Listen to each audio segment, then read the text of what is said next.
There are no traditional solutions to monitor those breathing hazards everywhere. For example, in the US, more than 120 million Americans live in areas that have no sensors, no EPA sensors at all at their location. So basically, in some areas, the governments, municipalities are blind. They don't know exactly what the people are breathing.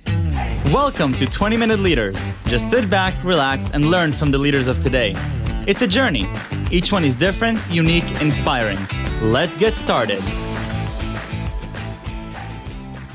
This episode is powered by J Ventures, a community-driven VC fund in Silicon Valley, in partnership with Leumi Tech, sponsored by Hippo Insurance, Upwest Labs, Turing, Hillel at Stanford, Leap, and in media partnership with C-Tech. What could be more important than the air we breathe around us? Meet Ron Korber, CEO and co-founder of BreezoMeter. Ron is the CEO and co-founder at Brizometer. His burning ambition is to improve the health and quality of life for billions of people across the globe by providing accurate and actionable air quality data. As co-founder and CEO at Brizometer, he is proud to be able to work towards bringing dreams to fruition every day. Ron Korber, welcome to 20-Minute Leaders, all the way from Yokneam Elite, Brizometer. How are you? I'm doing great. Thank you so much for inviting me, Michael. Thank you for being here. One of the things that I'm most excited about is companies that are leveraging technology to find the intersection between different industries. And one of the things that I immediately took attention to when I visited your website and I looked at your product is this idea that there's so much information out there about our environment, about the air around us, that we don't even realize, and we don't even realize how it may be relevant for the products we build in the day-to-day. And I think that it's extremely interesting, and I'd love to hear a little bit about the founding story of Brizometer, how you started it, I believe, 7 or 8 years ago, and then a little bit about high level. How does this impact our world, and how is this relevant for our society today? Great. So I'll be happy to share our story. So as a way of introduction, I'm an environmental engineer. I graduated from the Technion, like the Israeli MIT, and I have almost 15 years of practical engineering and management experience. And we founded Brizometer in order to help improve the health of billions of people worldwide who might be exposed to environmental hazards. In order to do so, we established a team of experts in the field of atmospheric science, environmental engineers like myself, big data experts, and machine learning and AI experts. And by combining those skills and technologies, we are able to provide the most accurate forecast and health insights on environmental hazards such as air pollution, wildfires, and pollen. And the idea for mapping environmental hazards started in 2012. My wife and I were looking to buy a house in Israel at that time, and my wife is asthmatic, and in that specific time, she was pregnant with her first child. As an environmental engineer, I knew that short-term exposure to air pollution for even less than 1 hour can increase the risk for many respiratory diseases, and also air pollution is the leading environmental cause for premature death and a dominant cause for premature birth. So we were looking for air quality information that could tell us what is the air pollution levels at a specific address we wanted to buy a house. We did find some information, but the data, as you mentioned, was scattered, was incomprehensible, and not per address at all. So therefore, together with Brizometer co-founder Emil Fisher, who is a talented, brilliant software engineer and also my best friend, we developed an algorithm that can help us choose the healthiest place to live. We soon realized that it's not only a challenge for us in Israel, it's a global challenge. And in many countries, many people don't have a clue about what they breathe and what environmental hazards they might face. And, moving forward to 2021, every day, more than 300 million people use our platform to make informed decisions on how to avoid those environmental hazards. And our solution is being used by leading brands such as AstraZeneca, Dyson, Bosch, L'Oreal, Verizon, and the list goes on. So on one hand, you have the engineering part, which is realizing, okay, this is how you measure the air pollution, expectancy of wildfire, et cetera, et cetera. What I'm curious though about is then the implementation in the real world. So you're mentioning some amazing companies that are making use of this. You're mentioning that 300 million people are making use of this on a daily basis to be more informed and make better decisions. How does this actually, coming to the practical world? I'm sitting here, beautiful, window, beautiful day. How do I, as a consumer, interact with this idea of, air pollution and the environment through the technology? Yeah, so I think a great example is the famous Apple Weather app. One of the new features in Apple Weather app on iPhone include the introduction of Brizometer industry-leading air quality data. As part of the new iOS 14.3 update and the other updates, users of the Apple Weather app on iPhone can view hyperlocal air quality data from Brizometer. Of course, we couldn't be more, excited and proud of that. Air pollution levels can change drastically throughout the course of the day and even in very short distances, every few meters and, or feet. So our hyperlocal air quality data is available whenever you are looking the Apple Weather app currently in the US, UK, Germany, India, and Mexico. So this is one real world example. And if you are... I remember when Sorry. I remember when I visited China with my family, and we arrived, and one of the things that we had to start getting into the habit of doing was checking the air pollution in the area we're in, because at some levels it got so bad that we couldn't be in the area, or we had to wear masks or something. This is obviously before COVID. Here, when we're living in different places in the world where we yet don't feel necessarily the implications of air pollution on us, how relevant is this to me, to my understanding of the world, or how I interact with the world right now?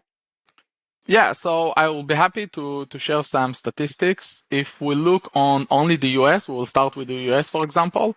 So in the US alone, there are almost 40 million COPD or asthma patients who are most sensitive to air pollution, and about 70 million people that suffers from seasonal allergies due to pollen. And that creates a huge healthcare cost. For example, 30% of the doctor visits during pollen season is due to seasonal allergies.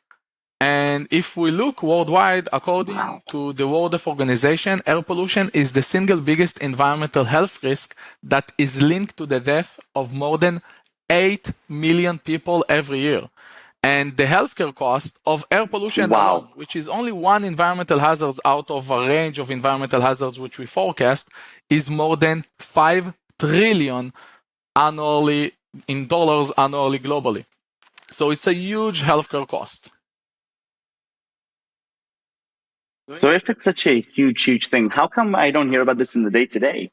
Why, I'm looking at the startup ecosystem and, so many incredible people that are working on different things. Why don't I hear about air pollution and these sorts of technologies, as a mainstream type of thing? Because it sounds to me like this is something that we should all be not just excited about solving, but should be actually concerned with as we go about our own lives. Exactly. So another challenge, which is even a bigger challenge, is that there is also an information gap. And there are no traditional solutions to monitor those breathing hazards everywhere. For example, in the US, more than 120 million Americans live in areas that have no sensors, no EPA sensors at all at their location. So basically, in some areas, the governments, municipalities are blind. They don't know exactly what the people are breathing. Another very interesting fact about air pollution and pollen and other environmental hazards is that most of the time they are extremely dynamic, much more than weather, and fast changing. For example, air pollution can fluctuate on an hourly basis and can show different results at any given time from street to street. And this is because of us, human activity, and our impact on air pollution. For example, traffic jams, lockdown, which we experienced last year, power plants emissions, all of those parameters impact air pollution levels. So, before Brizometer, the traditional air pollution forecasting services, whether it's the governments or other companies, basically use very basic data that didn't provide the full picture, and therefore you couldn't speak about it, you couldn't share information about it because the information wasn't there. And of course, we solved this challenge by developing very sophisticated AI and machine learning algorithms that crunch thousands of different data sources for millions of observations, making the invisible visible, like we like to say. So one of the things that you mentioned before was that there is a limitation for 120 million people in the US because there is no sensors or physical instruments in the area to help monitor. Are those things being mitigated now by technology, by software that doesn't necessarily need those precision instruments? Yeah, so this is exactly, what we have done. For example, in those locations, in order to accurately forecast air pollution, we leverage exclusive access to real-time traffic data derived from vehicle sensors, from smartphones, and tens of millions of connected cars. Our unique set of AI and machine learning algorithms enable us to use this exclusive data in order to provide very accurate air pollution forecasts, which calculate the impact of current traffic on pollution. Another example is in the case of wildfires. In areas that have no sensors, we leverage exclusive access to state-of-the-art fire smoke data derived from universities and research institutes. Basically, every time somebody sees smoke in California and you call 911, we can pinpoint the location of this wildfire, and using very sophisticated algorithms which we develop, we can forecast how the smoke from the fires will impact air pollution levels nearby. So whenever you are missing some information, by using sophisticated machine learning and AI algorithms, you can bridge this gap and forecast the air pollution levels at those specific locations. Right. And so if we look at this, 2, 3 years down the line, or even a little bit more, and we look at, the mapping of the world and how we're all interacting, obviously we know that the pollution is not getting better for a variety of reasons. And so the problem is going to be with us for quite some time. What is the where are we headed with this? What is sort of the mission or the vision that you see either with BreezoMeter or with the industry in general? Yeah, that's a great question. So first of all, by now we all experience how climate change impact many different parameters. We see that pollen season, for example, is getting longer in big parts of the world. We also see those extreme weather events, typhoon, tornadoes are becoming more frequent and more hazardous. We also see the impact of climate change on air pollution, especially, for example, dust storms that are becoming more frequent.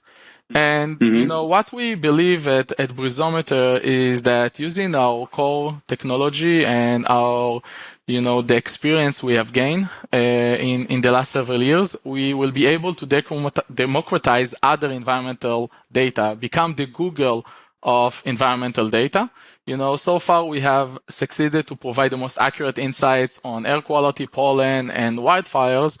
And what we are passionate about is to use our core technology and our team expertise to expand our forecasting capabilities to forecast other environmental hazards that are becoming also more frequent. For example, earthquakes, for example, alerts about water contamination, about radiation, and other environmental hazards that might impact billions of people worldwide.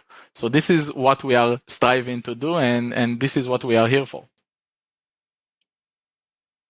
I think that one thing that I have to mention, we're sitting here and we're talking about forecasting earthquakes and wildfires, and it sounds a little bit, theoretical when we talk about it in this way. But at the end, it's real people and it's real lives of people. It's the quality of people, all the way from people who have asthma and their quality of life, all the way to people who are going to be in danger in this scenario. And I, coming from my own home, and my dad leads the crisis response for Google, and they do a lot of flood predictions. And I got to talk to him, and to hear he traveled to India, and all of a sudden it goes from, okay, there's millions of people affected, but then you meet the actual people that are living there, and the perspective changes, and I can just see the passion that he brings to it. And so I can completely see why you've been working on this for so long, and the impact that this can have.